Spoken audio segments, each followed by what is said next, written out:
গরমে টক ডাল আর এরকম ছোটো মাছের ঝরঝরে চচ্চড়ি হলে আর কিছুর প্রয়োজন হয় না। তাই তাড়াতাড়ি করে রেসিপিটা একবার দেখে নিন। রান্নাটা ভালো লাগলে অবশ্যই একটা সাবস্ক্রাইব করবেন। প্রথমে আমি মাছগুলোকে নুন হলুদ মাখিয়ে নেব।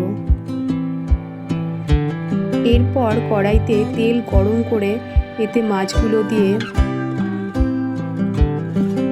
ভালোভাবে ভেজে তুলে নেব।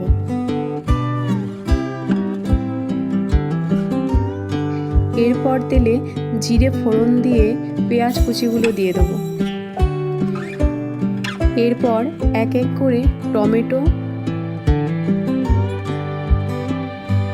4 থেকে 5টা কাঁচা কিংবা পাকা লঙ্কা, 2 চামচ নুন, 2 চামচ জিরের গুঁড়ো, 2 চামচ ধনের গুঁড়ো, 2 চামচ হলুদ গুঁড়ো ও 1 চামচ লঙ্কার গুঁড়ো দিয়ে দেব।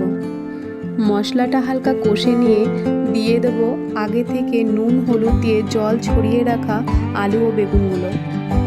এরপর হালকা হাতে নাড়াচাড়া করে ছোট মাছগুলো এতে দিয়ে দেব।